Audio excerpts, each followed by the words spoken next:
It's the Agribusiness Report. I'm Tony St. James. We're in Fort Worth for the 2024 Texas and Southwestern Cattle Raisers Annual Convention and Expo, and ran into James Hunt. James is with Kateri Carbon. And first off, James, a little background about you. Where'd you grow up? And Sure. how'd you end up with Kateri Carbon? Yeah, absolutely. So I'm from Eastern North Carolina. I-95 split the family farm in half in about 1968. And once I graduated college, I knew I wanted to work in agribusiness. Our farming enterprise probably wasn't big enough to make that a full-time livelihood, so I started working in agricultural technology out in California, and I was working on aerial imaging systems and other precision farming technology, and I kept working in that space for about a decade and saw what was happening on this carbon market front, and it became clear to me that a lot of the data systems that were working in precision farming were going to play a role in the carbon market, and so I started looking for opportunities in that space and pretty quickly realized that grazing cattle was going to be one of the biggest things that U.S. producers could do to actively contribute to the carbon market, and also one of the right types of farming for where the carbon market is at today in terms of prices and the overall opportunity. So I've been working in carbon markets for about a year now. So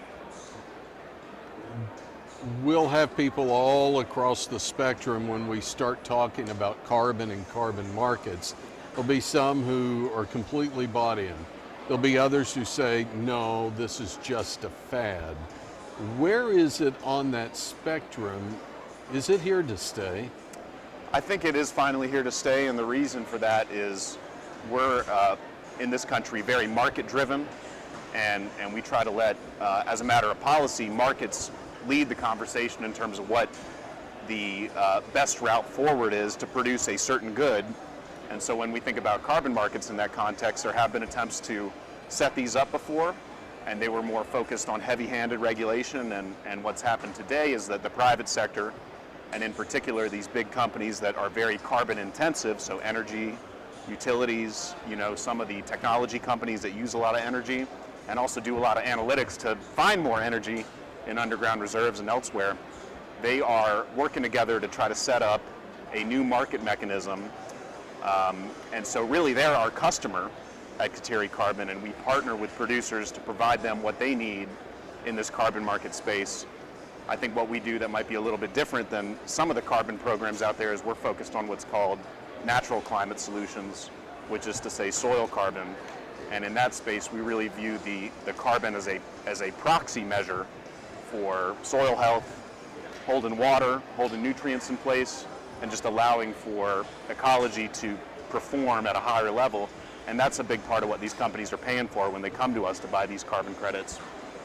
And it's also very well aligned with more progressive ranchers that are trying to get into a better type of managed grazing, rotational grazing, for the benefit of their soil health. So I would say it's the right program for folks that are heading in that direction of trying to do improved rotations on their property.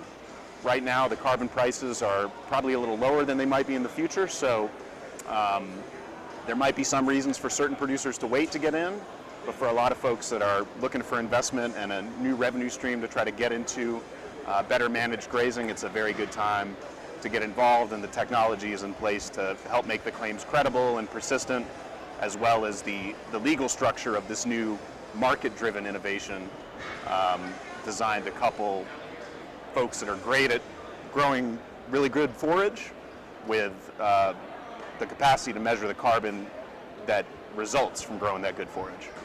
So I think a couple of questions here. One, is this something that can take advantage of practices we already have implemented in our operation? Absolutely. Right now, the incentive is set up to help folks make the transition. So when these companies come to us and they want to buy these carbon offsets, they're trying to find folks that need a little extra revenue in order to make that transition possible. So there is a bit of a nuance in the market, which is if you've already, say, been doing really great managed grazing on an irrigated floodplain for the past 50 or 100 years, you probably have all the soil carbon that you're going to get. You might be able to add an incremental amount every year, but the way that these contracts are set up, it's really to the benefit of folks that are heading towards improved soil health rather than having already arrived at it.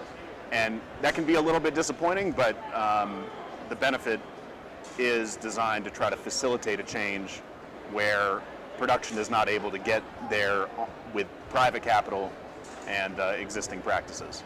Well, I hope this is an intelligent question as well, but what about size of operation? Does that matter as well? Yep. Is this something that we would be looking at on, I don't know, 10 to 100 acres, or is this something 1,000 plus or 10,000 plus? Great question.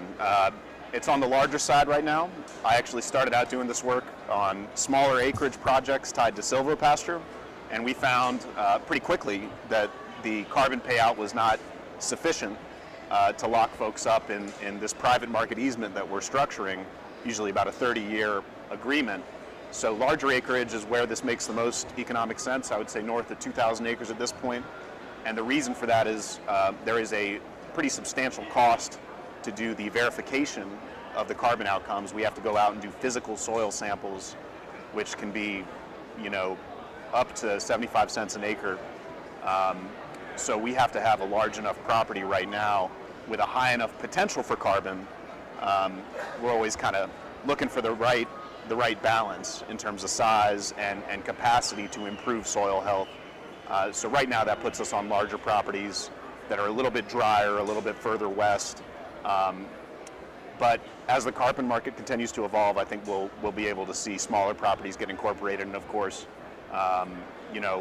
folks that are really, really good at changing the soil health are going to benefit more in all circumstances than those that struggle with that aspect.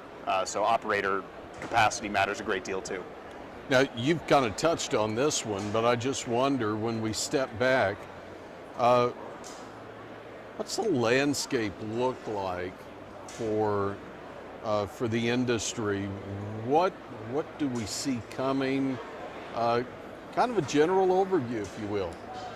I think there'll be a lot more opportunities for producers to get paid for creating this broad basket of ecosystem services. So carbon and soil carbon is a big part of that. As I said earlier, it's a proxy for a lot of the soil health benefits that we might want to realize: water holding capacity, retaining nutrients in place, having a diverse set of grasses that can accommodate extreme weather a little bit better, and the animals, giving them the opportunity to forage on a diverse palette is important.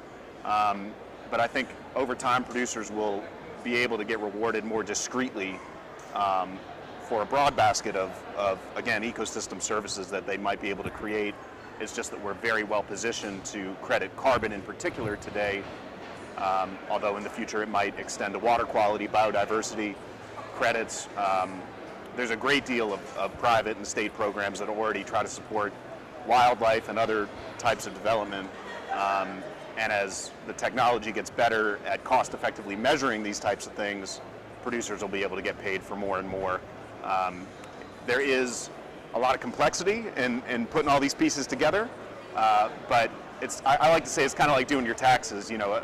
5 or 6 years ago, TurboTax was kind of monolithic. It was kind of tough to work with, and now the technology guys have started to put the pieces together. So if you have a couple different accounts that you might be using to run your farm, I think over the next decade, those will start to export to help support these claims. But today can be a little bit intensive, and that's part of what we do, and part of why we're still working usually on bigger projects at this point. Okay, we want to learn more about Kateri Carbon. I would be absolutely 100% shocked if you said you didn't have a website, because we're talking technology here, and websites aren't even technology anymore. Yeah. Where will we find you? So we're at katericarbon.com. That's Kateri carbon.com. There's a couple phone numbers on there. One of them goes to me. And there's also a contact us form, but one thing we're happy to do for anybody that wants it is run a geospatial assessment of the carbon potential in a property. We're very invested in trying to provide dynamic feedback on soil health using carbon, but also other aspects of soil health so that folks can get into a adaptive grazing format so they're able to produce a surplus and get more revenue under our carbon projects. If I could have your attention please. It's good timing. If you locate any loan items, please report to the TSCRA membership booth and drop it off. Thank you. Okay, here we go. 3, 2, 1. Well, James, it's a pleasure to meet you, learn more about Kateri Carbon. Got the website now. Look forward to hearing more from you down the road. Excellent. James Hunt with Kateri Carbon from the 2024 Texas and Southwestern Cattle Raisers Annual Convention and Expo in Fort Worth. I'm Tony St. James. It's the Agribusiness Report.